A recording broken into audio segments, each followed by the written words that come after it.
when we want to store text, we need to use the string type. The string is not a primitive. And this is actually very easy to tell. Here's how we can create a string and an int in Java. All the types that don't start with an uppercase letter are primitives. Int starts with a lowercase letter, so it's a primitive. String starts with an uppercase S, so it's not a primitive. It's a reference type. Strings are a bit of a special type though, but we won't dive into that here. At this point, it will probably confuse you still, but because strings are so common, they store text after all, there are some optimizations and convenience arrangements for it. Let's go back to the string example.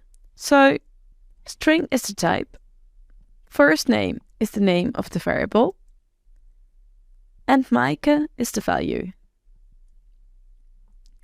You can also create multi-line strings with the text block. This will not work if you have any version of Java before 13, but here's how to do it. You use 3 quotation marks, and then you can just use line breaks in your string without it affecting the build-up of your string. If you try to do this with single quotes, it looks a lot uglier. There's an important thing to remember.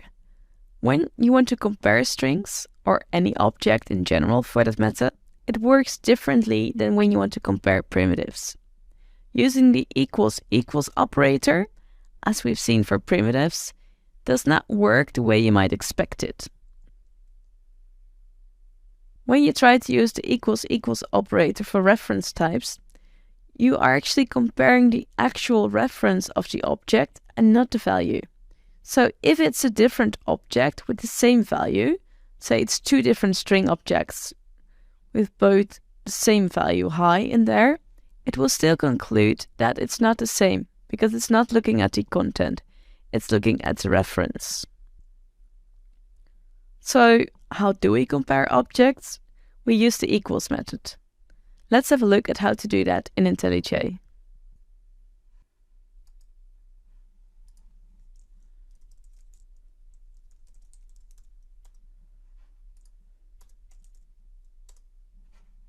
So let's start by creating a string. And let's create another string. The right way to compare 2 strings is with the equals method. This is how it's done. We say s.equals, and then we insert the other string as an argument. This is how to compare objects. What we are doing here is that we're calling a method.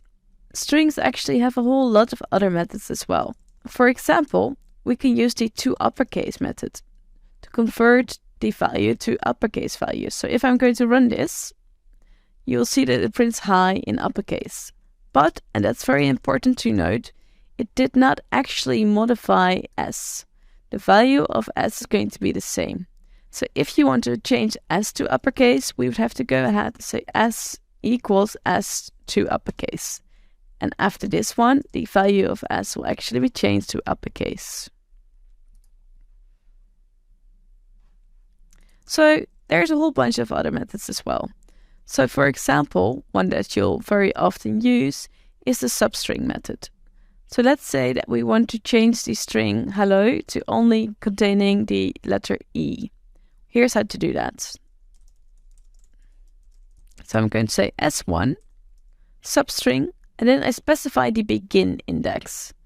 So in this case, I want to start at index 1 because the first index is 0, which 0 would be h, and then E would be 1. But if I don't specify anything, its value is going to be hello without the h. Let me show this to you. Hello.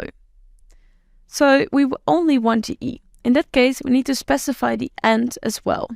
And please mind the AND is excluding. So I'm saying 2, which would be the first L, 0, 1, 2, L. but it's excluding. So this is only going to show the E as the result.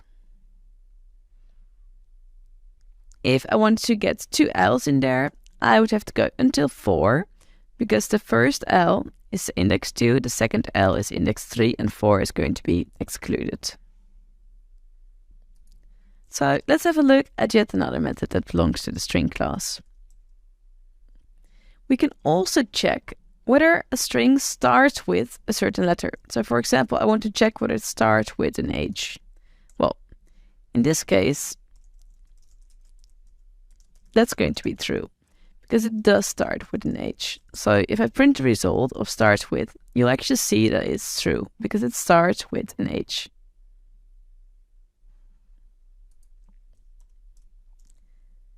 And then another one that you find yourself using every now and then is the length method. And the length is going to return the number of characters in the string, and then it just starts counting from 1. So the value of S1 is hello, which is 5 letters, so the length is going to be 5.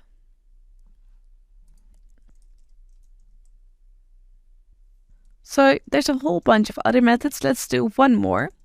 We can actually check for the character at a certain position. So for example, if we want to get the character at index 3, in this case that's going to be the L, because the 0 is H, E is 1, first L is 2, second L is 3. I could just say char at and then go for the index 3. And as you can see, it prints an L because the character at position 3 is L. There's a lot more string methods though, but I'm not going to cover them all here. We'll see them as we go.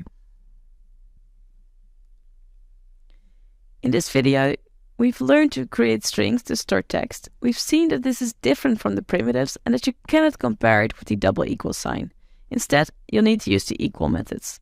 There are more methods built in that we can use in strings. We've seen just a few, and gradually we'll discover more of them. Next, we're going to be talking about casting.